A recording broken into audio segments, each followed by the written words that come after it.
Hello, good evening and a warm welcome to The Turning Point for ITN Sri Lanka. And as we always tell you on The Turning Point, we have guests who really matter and who have a message to tell you, the people of Sri Lanka. And tonight is no different, excepting that it's an exclusive for ITN Sri Lanka, and our guest is the 8th Executive President of Sri Lanka, the Honourable Ranil Wickremesinghe. Good evening, sir, and welcome to the program. Good evening. How does it feel to be the internationally acclaimed leader of a failed economy? Basically, exactly that. How does it feel to be that? Well, I felt bad about it, but people don't consider us to be a failed economy anymore. They are surprised that we've been able to recover in 2 years, and we've reached debt sustainability agreement with the institutions plus the 18 countries that have lent us money. So for now it's a question of how did Sri Lanka do it? Absolutely. It's been described, I think, by David Liu, who said that Sri Lanka is sort of a model case. And do you expect that you'll have invitations to traverse the world explaining how you did it? I have done only 2 years. Right. Where we've attained debt restructuring. Yes. And the economy itself has been stabilized. That is not enough. We have more to do. You have more to do. So I don't think I can go around the world. Not yet. Yeah, maybe I can go around Sri Lanka more often. Okay, good. Actually, that might be handy because we're talking about the economy and the relief to the people. But before we go down there, I was wondering, President Wickremesinghe, whether you can go down a little bit backwards, down memory lane, not too far. I want to ask you, how long did you think to consider President Gotabaya Rajapaksa's invitation to take over governance, initially, of course, as Prime Minister? Not very long, if I can describe the background. Indeed. In December 2021, I spoke with the Managing Director of the IMF, Georgiava Kristalina, and we talked and she said, tell President Rajapaksa we are willing to help. From that time onwards, I was in touch with the IMF people here and who came down. I also spoke with the World Bank, and I felt that we can still save the situation. But in the first week of May, when Parliament met, we had decided, once we were having a discussion, because some of the government members had crossed over to the opposition, what will happen if the government falls? I remember Mr. Sumandiran saying the leader of the opposition has to be called first and given a chance of forming a government. We all agreed. Anyway, there are no, I was not going to jump and say, no, I wanted to do this. Then the surprising events of the 9th morning, the clash here, outside Galle Face, and in the evening, Prime Minister Mahinda Rajapaksa had to resign. Next morning, I heard that the President was going to call Sajith Premadasa, and I felt that's the correct thing and he will accept. But in the evening, I heard that he refused to accept. Then the next day, Field Marshal Fonseca, chairman of that party, went in. He had a long discussion with the President, but he was not confident of the numbers. It was at that time I was asked to come to President's house. I knew the situation was bad, that no one was willing to take responsibility. I had heard the JVP also didn't want to get involved. He asked me, because I've been speaking to him, he said, can you handle it? I said, well, I've been telling you what you should do to handle it. Then will you take it? I said, I have only one issue. I am a party of one. And according to the Constitution, the Prime Minister is the person who should have the support of the majority in Parliament. He said, no, the SLPP certainly will back you as Prime Minister. So then I decided, I told him, yes, I will accept it, because this, you can't go on like this. People are suffering. you will have an outburst of violence in the country. The only way is for the government to sit down and diffuse the situation. And as you took over office initially as Prime Minister and then, well, let's say as you took over as Prime Minister, what shocked you most? Was it the perilous state of our reserves, was almost non-existent, or what was it? The attitude of hopelessness that people had. Our situation perilous, but it didn't mean that we had to go down. You took a straight look, you got a very good look at it. Yeah. It could be done, but you needed the support. Fortunately, before me, they had discussions with the IMF. They started the discussions. India had come with a $3.5 billion loan. Bangladesh had given 200 million. That I thought was a start, because during the 2020 elections, I said that we need about $6 billion, of which $3 billion was needed at the start. So this was enough for a breathing place till we could speak with the IMF and get a tranche of $3 billion. Mr. President, all your life in politics, which has been pretty long, you have been thinking, you've been analyzing, you have been strategizing. How hard did you have to think before agreeing to become the executive president? Well, I don't think it took very much of time. The president wanted to give up. And I thought I should take over, certainly as the acting president. It was at that time that the opposition didn't want me to take over. They wanted me to resign. So I said I can only resign, one, as a person who had the support of the majority. Secondly, I must find the president to give the letter of resignation. Indeed. At the moment, the president is out in the high seas. Therefore, I can't resign. I must take over as the president, and you can decide who you want when the elections are being held in parliament.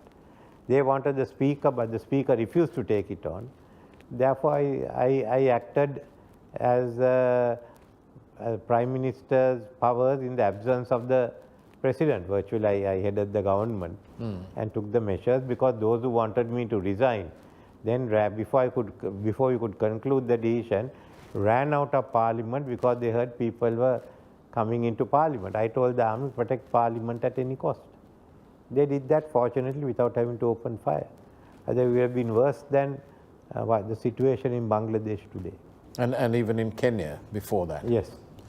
Mr. President, where do you derive the confidence, where did you derive the confidence to take it over, to step in and move forward? No, someone had to step in, and I was confident this could be handled. I always told the president, this can be, we need not go under. We can do it, but I knew you had to take some hard decisions. There are no options, but the country will bear it till we get out of the bankruptcy. But President Wickremesinghe, when you did take over, the economy was not just uneven, it was everywhere. And had it failed, had your measures failed, or if, when you took over, if it failed, you would have probably ended up in the political graveyard. But you apparently didn't give any thought to that. You went forward. What gave you, what was the drive? I didn't think I was anywhere near a cemetery, and I didn't think our economy was anywhere near a cemetery. Okay. It could be revived. Wonderful. What steps are you now taking, or have you taken, to return the nation to political stability? Well, one is holding of elections. The whole political system broke also. It just collapsed. Remember this economy. The economy was based on a political theory. Yes. That we should be inward looking, that we should be import substitution. No one ever thought of looking out, and that we should give subsidies when we had no money. So when the system failed, those who advocated for the system also had to give up, whether it's a JVP or whether it was the SLPP or whether it was the SJB. So in those circumstances, I felt that what we had to do was really to look at a model that was available, that was a trade economy that would trade with the outside world. And we had that in the Anuradhapura time. We were a big trading kingdom. And then we sent Theravada Buddhism to Thailand, and they picked it up with Ayutthaya. Thailand was a trading economy then. So I said, why don't we go back? They have always advocated it. This was a chance to try it. We had no other option. Do you think, President Wickremesinghe, that there's a certain lack of political maturity amongst others? Well, I would say some don't want to face up to the truth. The reality. They just want to keep getting the votes without being unpopular. But here, you have to get a double vote. You have to get a vote for the party, then you have to get a preference vote. So there's competition with the other side and competition within. It's a very, very complicated system. But you know, your model of looking outward rather than inward and trading to become a trading economy, wasn't that at the time fraught with danger because our international relationships were pretty frayed, if you like? No, I thought we should go out. Firstly, it's a question on trade. No? Yes. Trade has no friends, trade has no enemies. They have only got profits and losses. Right. Secondly, we had problems with international relations, but I felt we could build it up because I had good relations with everyone. So you've maintained those good relationships, no matter whether you're in opposition or whenever.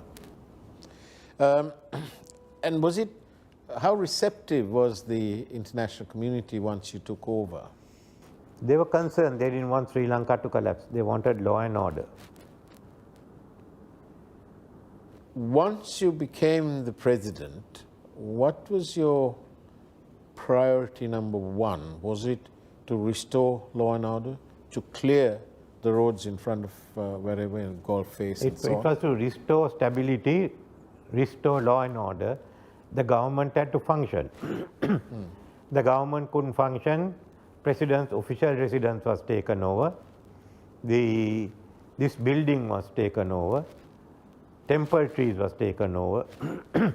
And of course, the Prime Minister's office taken over. My house was burnt. I was living with my sister. And first was to get the officers functioning. The only office I had was the office in Parliament. So we got the Prime Minister's office cleared, and I used the first floor, and the Prime Minister had the ground floor. So we shared that till this building was established. The first cabinet meeting was held at the Slida office. Oh, I see. We had no place. Once we got these two buildings functioning, then we were able to run the government. That we did within a week.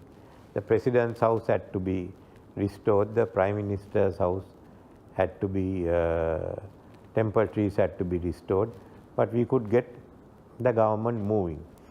I used to work sometimes on the Defense Ministry also, but this is the place that I had to be in. They're pretty dark days, isn't it? With your own house being burnt and a house of several parliamentarians in the same sort of situation? Yes, it is virtually, it amounted to threatening us. That's what I felt. And we didn't give in to the threats. Well, you were, how much of power did you derive, or strength did you derive from the fact that you were this lone elephant? You came from Srikota as a lone elephant to Parliament and so on. Sometimes you remind me of this lone elephant in the jungles of Sri Lanka. Lone elephant has a lot of strength, and they don't get caught into crawls. Okay. I just want to go on to, before we come to the thrust of our interview today, which is about the economy and relief to the people, I just want to take you into international affairs, really, because Sri Lanka's key geographical location has meant that there's a lot of interest in our country. And we've more or less historically been a non-aligned nation. But how have you, with this changing geopolitical situations. How have you managed to balance the Chinese, the Indians, the Americans, whoever else, but also you somehow managed to restore our relationship with Japan? Well, firstly, what's our policy? Well, basically self-interest. Like all other countries, we have to look after our self-interest. With Asia, with the shift to Asia and again from Pacific to Indian Ocean, then we became, our strategic importance increased. And it was important for us to continue the relations we had with the different countries, with India, with China, with Japan, with Europe and US, but also to extend to Africa, and which we've done, and even out into Cuba. Then while we have these relations, it had to be economic, political. Security relations also had to keep in mind that we shouldn't do anything that will endanger the security of India. India is very conscious of it, and in today's terms, there is geopolitical rivalry between China and India. So leaving that in mind and the need to work closer with India, we looked at how we reach out, how we strengthen with the other countries. We've already had I had good relations with China. China has helped us a lot and would need their help in the future. Japan was another country. There was a strain in the relationship between the then government and Japan, but as far as I was concerned, I was sure we could repair and restore the relationship. So that's how it came about. In light of all of that and your confidence in being able to restore the economy and so on, and like you said, you never thought about that anything, you didn't think about anything going close to graveyards and so on. Along with all of that, you have been constantly asking for a form of a united government, asking the others to join you. But they've almost always said no or made their excuses. Why do you think that is? Is it a lack of maturity? What is it? Lack of maturity, and secondly, they were frightened. They were frightened to take government. So when I asked them, they refused, and then they called me Ranil Rajapaksa. Now they are they have a big problem, because at the end of when the elections came, as mentioned, the SLPP and the Rajapaksas went their own way. This was something temporary. Then they had no answer to it. Then said, we must catch the crooks. Right. So now we have brought out the anti-corruption agenda. They have no agenda in theirs. All they have to do is to support us. They ran away, they found excuses, which we have busted now. And they have to now come before the elections and ask the electorate to trust them, which I don't think the electorate will. So no more sort of PR machinery to sort of tweak it their way, or? No, we'll ask them to work together with us again after the elections. And amongst the various programs and steps towards moving forward, now that you've set the foundation in place, what of the national question, the reconciliation question? Well, I think there's outstanding issues to be resolved. People are together. The issues were devolution, which I have now discussed with all parties, and what they've agreed to, I put into a paper, which is rather substantial devolution. Then the Truth and Reconciliation Commission, implementing that report, implementing the Nawaz Commission report. So these are some of the areas I have taken. It's in the manifesto itself. Strengthening the 13th amendment. With the Muslims, I've also decided to bring the law. We've gazetted it, where people can either be buried or cremated according to their wishes. But what I have achieved, and I want to maintain, is in this election, there is no religious or ethnic issues. Absolutely. Everyone got hit the same way. and people are focusing on the economic and the social issues. So that itself, after so many years, is really an achievement. Absolutely. In fact, I was asked by some international media as to what may happen, whether Sri Lanka will have any sort of trouble as we got closer to the elections and so on. And I had to tell them that there are no reports of anything of the sort, and that they're basically fighting on a economic ticket and so on. Tell them we are not Manchester. No. Okay. Yes, I mean, Sir Starmer's probably having to consider the prisons are all overflowing. Full of writers. In fact, the government, I think the previous government had a plan which all had agreed on reducing the UK, not here. Yes. The reducing the number of prisoners, and they were doing it. Yeah. And now all of a sudden it's turned the other way around. There was a suggestion from a member of the public in the UK who wrote to me and said, perhaps they should now send these, because it's overfilled, they should send the rioters and these yobs, as they called it, to Rwanda, because the British Parliament. I know that may be the place. That might be the place. But, in Sri Lanka, we didn't have to build any walls or send people outside and so on. We managed it here. But having consistently been on the case of war crimes and so on, the UNHCR have now included the economy as one of their concerns. But personally, as a Sri Lankan, I feel a bit put out because we've been going through some pretty bad times and we're just coming out of it and so on. And I thought that it's a bit like hitting somebody who's down already. I didn't know feeding people was a violation of human rights. This, I think the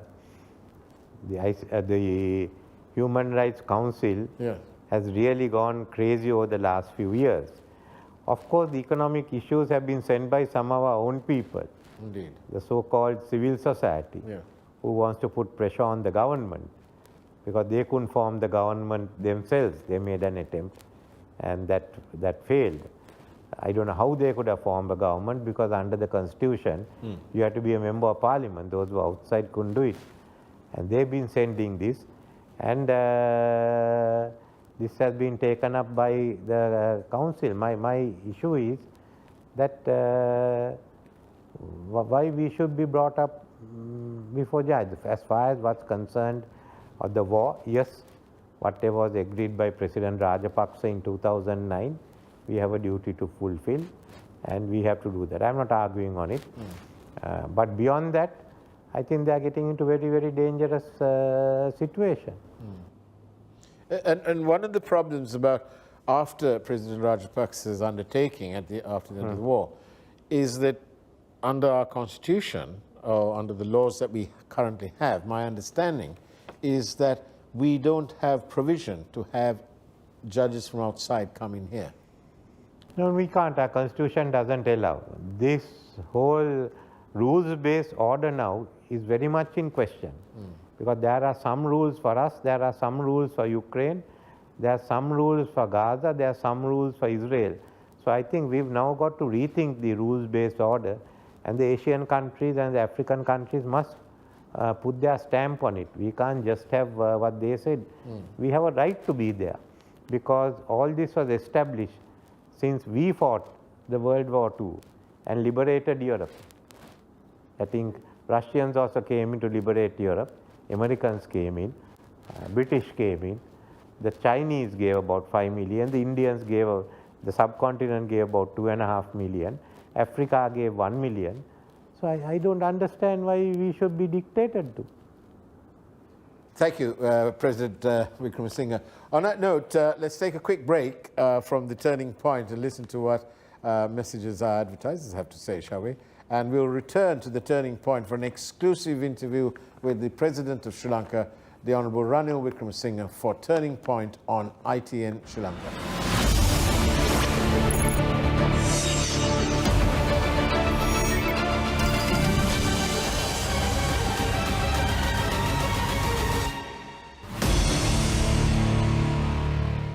අගල් 43 smart රූපවාහිනිය රුපියල් 99,999ක් පමණයි.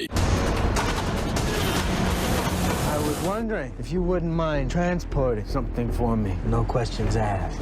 Why not? Have on delivery. He never made a mistake until today. What kind of state am I in? Deep trouble. You know what to do. Quiet. Why'd you try to kill me? You broke the rules.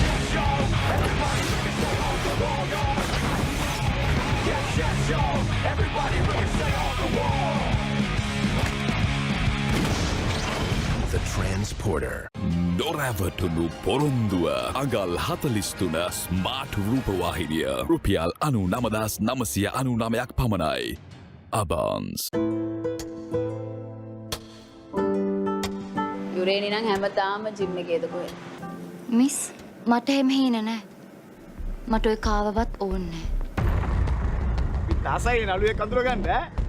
මගේ නංගිව film එකකට කියලා එක්කන් ගිහිල්ලා මං ගෙදර යනවා. ඉතන දොර වහපන්.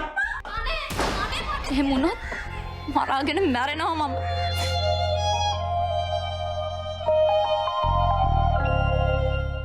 රට හදන්න හදන ආර්ථික ප්‍රතිපත්ති ආචාර්ය බන්දුල ගුණවර්ධන ගාම්නී වලේබොඩ මහාචාර්ය ප්‍රසන්න පෙරේරා මහාචාර්ය ජනක් කුමාරසිංහ සුධර්මන් සමක තුලාව හෙට රාත්‍රී 10:30ට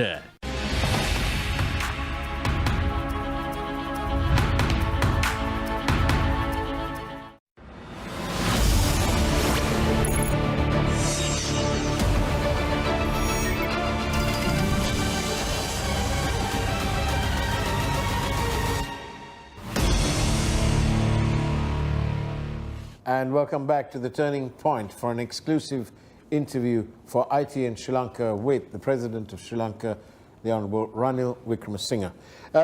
Thank you again, President Wickremesinghe. Your plans, well, no, before that, I'll tell you, it's election time. The air is like polluted by promises and more promises, some of which are pretty confusing to the people. But what makes you the number one choice for the people of Sri Lanka? For the simple reason that I took over the country 2 years ago, and you know in what state it is. Now I've re-established law and order. I have stabilized the economy, and now we have to go ahead. And this country has to change. There should be economic change, there should be social change, and there should be political change. That's what the people want. And I can deliver it. I have come out with a plan for change. Economically, the laws have been passed, Economic Transformation Act to pave the way to become a export-oriented economy, a competitive economy, digitalized economy, and a green economy. In the social sector, yes, we are tackling multidimensional poverty, which is not only economics, but also the lack of the deficiencies in education in some areas, deficiencies in health services. So that's one social sector. Other is the empowerment of women. We have brought in the Women's Empowerment Act. And thirdly, the Social Justice Commission to look at backward cases. This country has its own conflict of caste, so many issues, so there's a Social Justice Commission. I want to change the political system. We have to change the electoral system, and we should bring in a new constitution within a year. No need to be arguing, and bringing in the citizens' initiative where 100,000 people can get an issue taken up and debated in Parliament, the Jana Sabhas, the Parliamentary Standards Act, which you can take action against members of Parliament. So I want to bring change in all these areas. When the economy changes, you see a big change in the people, followed with social change, and with political change. So I'm going ahead with that. I've called for it and I've put out a plan for it. So really, the essential difference between your plan and the others is that your plan is not really a plan, it's already in action. Yes. It's on the way. It's on the way. We started on it here. All right. President Wickremesinghe, your policies of being market-driven, asset-based economy, is this really the best way forward for Sri Lanka? But that's what all the countries that are rich have been doing. So No other way, yes. So we don't need to be an island on its own. No. And what sort of steps will you do to spread the economic gains around the people of the country, rather than one sector? Yeah. This is why I got the Urume program. Where we want to give 2 million people freehold land. About 200,000, 250,000 would receive, low-income people will receive, be able to own their apartments. In the future, we'll be giving concessional loans to low-income people to build more houses. Then in the estate sector, we are taking over the line rooms, converting them into villages and giving the land where the line rooms were built for the people who live there. So these are mass social transformation of this country. That then the modernization of agriculture will raise the economic levels in the rural areas. 80% of our poverty is in the rural area. So these certainly will drive the social changes in the country, in addition to what we do in the health sector, and equipping the schools with the infrastructure for 2040, not 1940. Yeah. No. And of course, education has been always one of your mainstays, if you like. But President Wickremesinghe, what are you going to do? Around 350,000 children join the education system on average every year. But by the time they come to gaining entry to university, we have only around 35,000 spaces and another 115,000 for tertiary education. So then 200,000 are left sort of out of track. What will you do to increase the spaces, the availability of university places, and so on? University places, we are looking now at technology and looking at the 4 technology universities, one which we get from India, 3 that we are going to start by ourselves. But we haven't had employment for nearly 4 years. So we have worked out a program of where 100,000 people can go into employment, government, private sector, and self-employment in certain sectors which will ensure them a steady income. Smart agriculture is one example. Certain areas of tourism is what we are looking at. Then thirdly, as far as self-employment is concerned, as I said, smart agriculture. Okay, the same stipend we are giving people in the private sector, we'll give them low-income loans and give them about 2 years, mentor them for about 2 years when they can take off.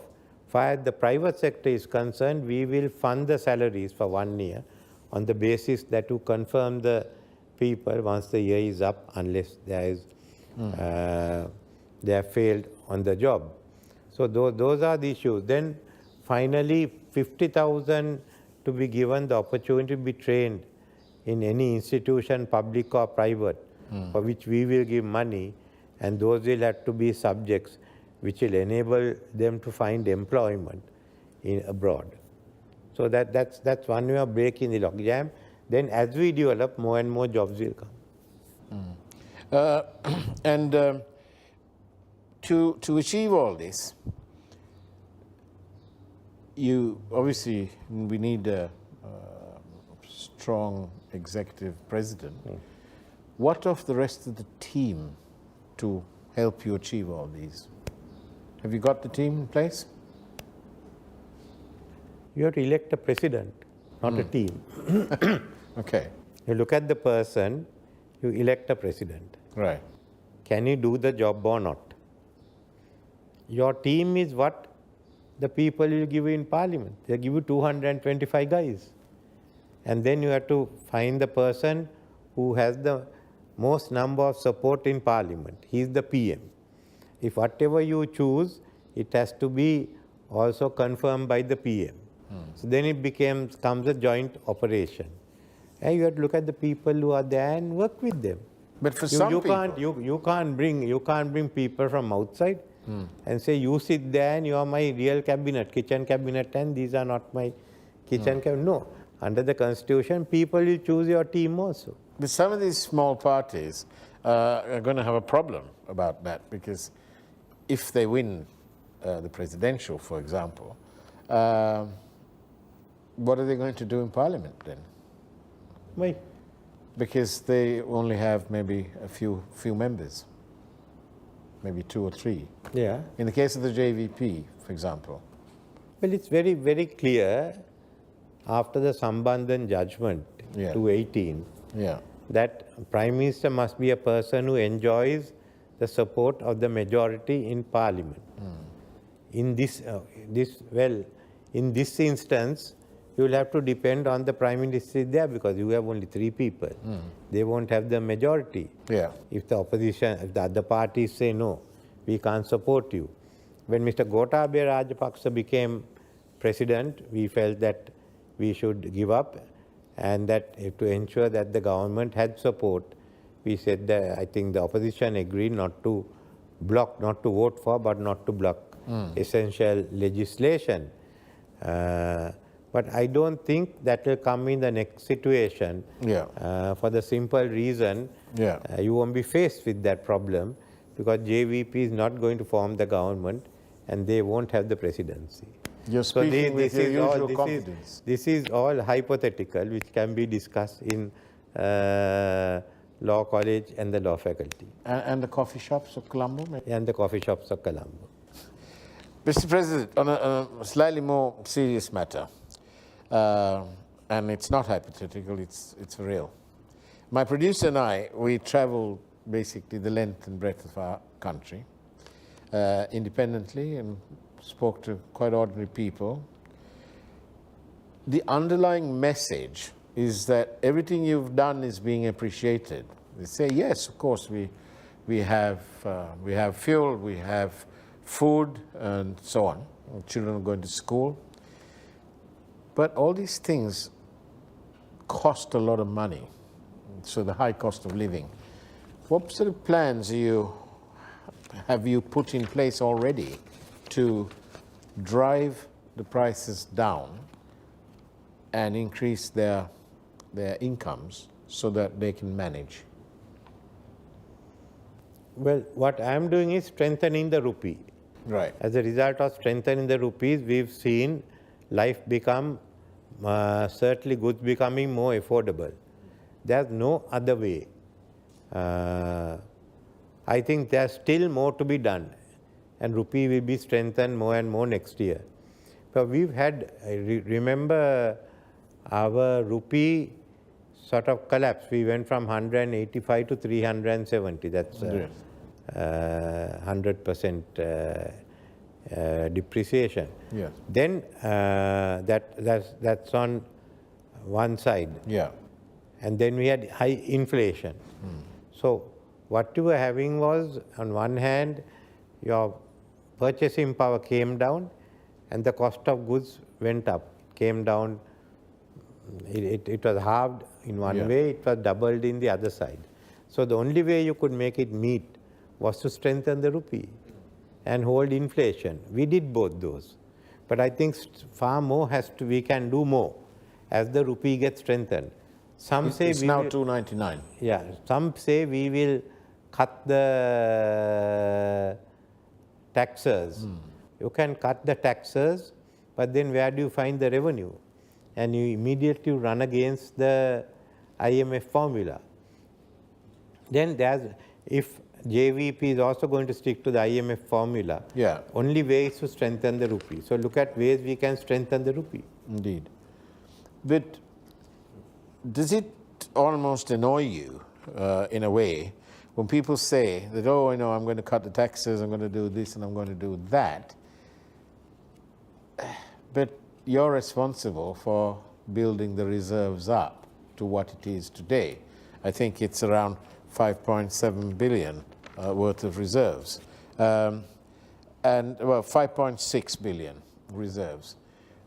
Surely these reserves shouldn't be squandered on sort of gambling with popularism and so on. No, we have to build up the reserves. Yeah. And we also need the revenue from the imports for the country to run. Yeah.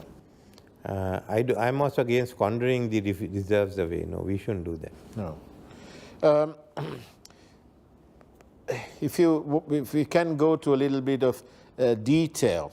Now, you know, as people always say, it's the economy, high cost of living, and you've explained the different things. But when you look at agriculture, are you able to tell us what you did in agriculture to re-establish food security and so on? When I came in, the GDP had dropped from 89 billion in 2019 to 76 billion. That's about a 15% drop. Yeah. We had no goods, we had no money, so I decided only way to get productivity up, to get the domestic production up, the best way was to ensure that we had a good yalla, 2022, 2023. Got some fertilizer from US, some from the World Bank funding, and we told them to do that cultivation season, and we got a good mustn't crop. forget the Indians as well. I believe we had some help from India. Yeah, as India well. also gave. Yes. India's money was available for us to buy the goods, but on this we had was a good crop. Then the next Maha 2 we had a good crop. I ensured fertilizer was available.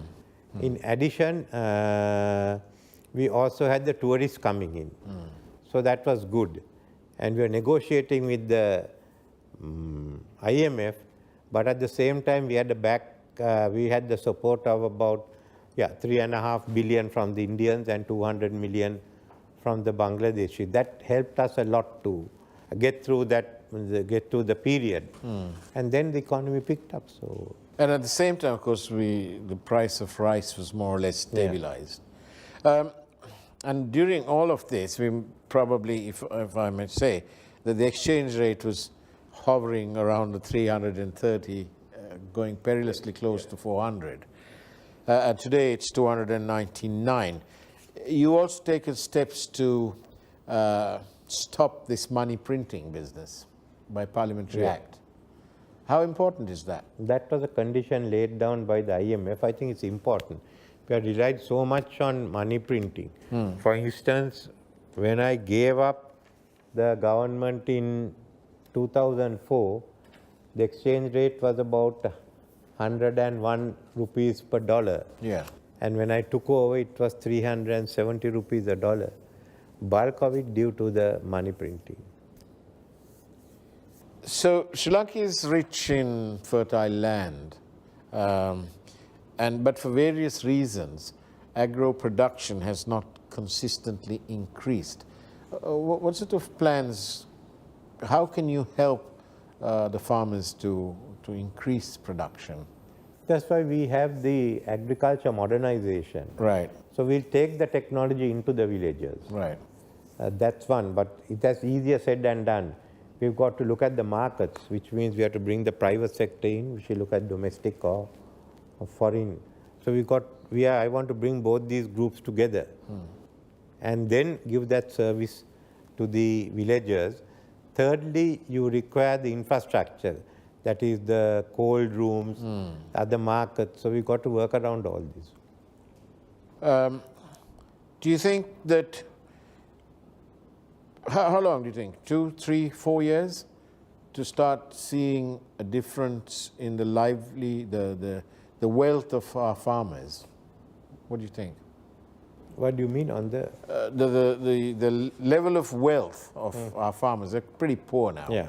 But once you put all these smart agri theories and practices into place and give them the soft loans and all of that, how long do you think it'll take before farmers can see an increase in their wealth?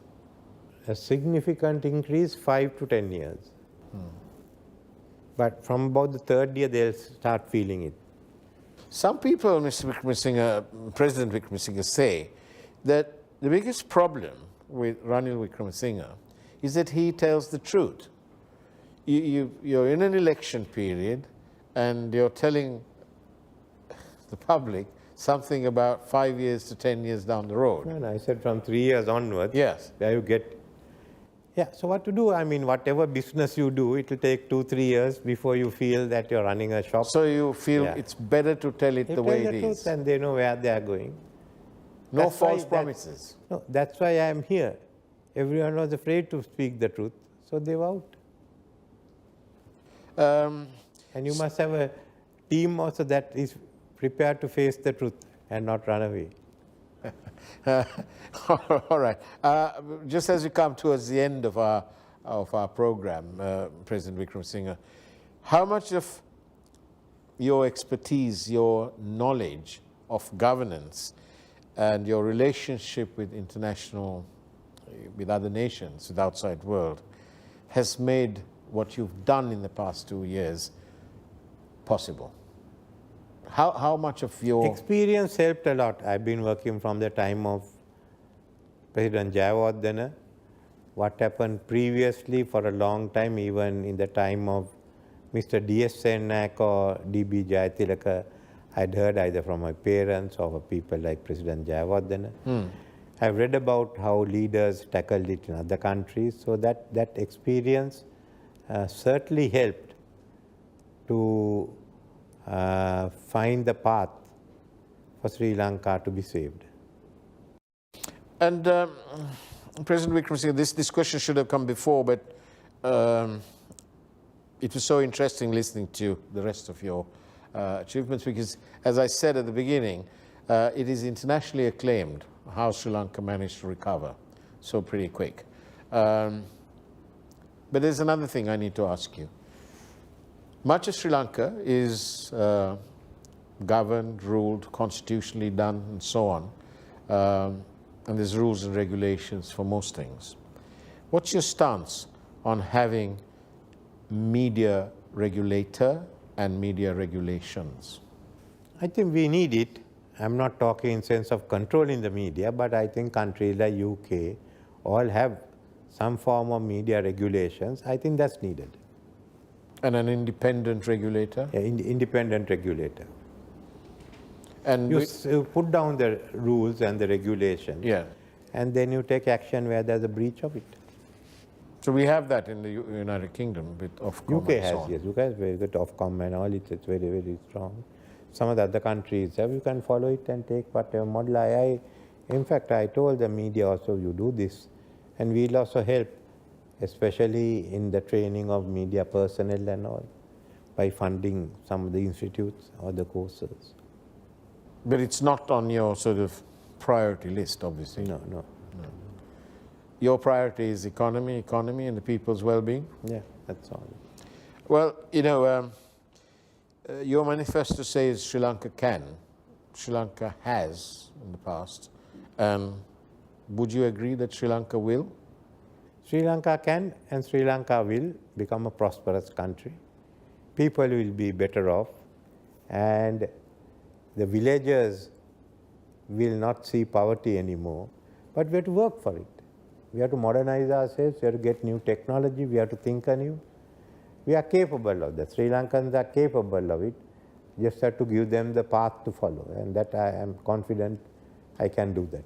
And are you confident that we will not go back to those dark days where we had to move the gas cylinders one by one in queues and have people queue up?